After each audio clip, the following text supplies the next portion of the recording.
Hello, hello! Quand vos cheveux grisonnent ou blanchissent, est-ce que vous changez de famille de couleurs ou est-ce qu'il faut porter d'autres couleurs qu'avant? Réponse dans quelques instants.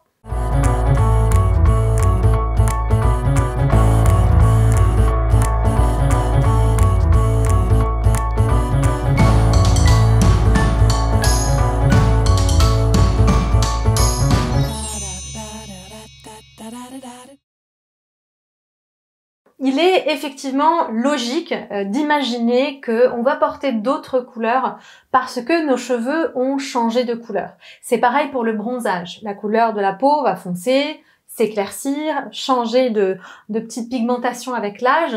Et la question c'est, est-ce que notre saison change? Est-ce que notre famille de couleurs change avec le temps? La réponse est non. Pourquoi? Parce que la carnation, ce n'est pas juste la couleur de la peau. La carnation, c'est le rayonnement, c'est la lumière que le corps dégage. C'est la lumière que le corps dégage, que ce soit au niveau de la peau, des yeux, des cheveux, il y a une synergie. Donc c'est pas uniquement la couleur en dur des cheveux ou la couleur en dur de la peau. Donc ce qui se passe, c'est quand vos cheveux blanchissent ou grisonnent, ils vont blanchir ou grisonner dans votre carnation à vous. C'est pour cela qu'on observe des couleurs qui blanchissent et qui grisonnent de manière très différente. On blanchit, on grisonne et on grisonne tous de manière très différente les unes des autres. Donc c'est la synthèse de la lumière qui se dégage de vous. Elle va rester, cette synthèse de lumière, elle reste. Parce que c'est une lumière qui parle de votre présence. Cette présence, elle va gagner en maturité. Mais c'est la maturité à l'intérieur d'un archétype de lumière. C'est quelque chose qui permet d'ouvrir, qui permet d'amener une espèce de variété infinie à partir du moment où cette lumière-là va être présente dans les couleurs.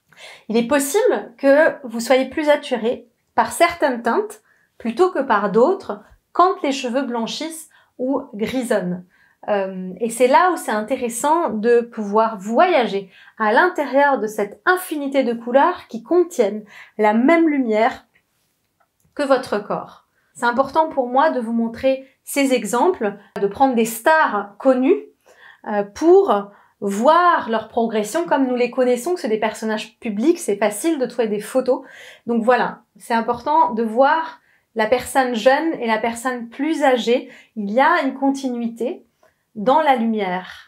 Les couleurs des cheveux vont changer, mais il y a une continuité dans la lumière. Alors avec mes nuanciers, je vais passer selon la saison de la star, dont je vous montre les photos.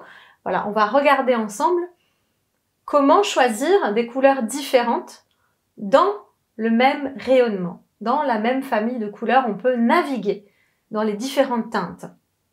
Vous voyez là, c'est intéressant de voir la continuité qu'il peut y avoir entre la photo jeune et la photo plus âgée. On regarde ça sur un autre profil.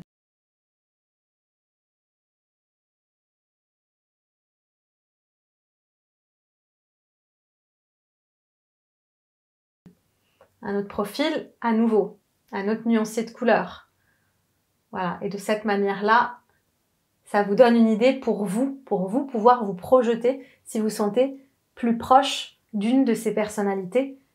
Alors si vous voulez commencer cette exploration, je vous invite à télécharger votre guide offert, les 3 clés pour ne plus jamais vous tromper dans le choix de vos couleurs. Le lien de téléchargement est présent autour de cette vidéo. N'hésitez pas à la partager parce que nous sommes tous amenés à avoir les cheveux qui blanchissent ou qui grisonnent avec l'âge et c'est important d'avoir quelques points de repère de cette manière-là. Et puis, bien sûr, n'hésitez pas à explorer, à tester parce qu'il n'y a que dans l'expérience qu'on peut comprendre certaines choses.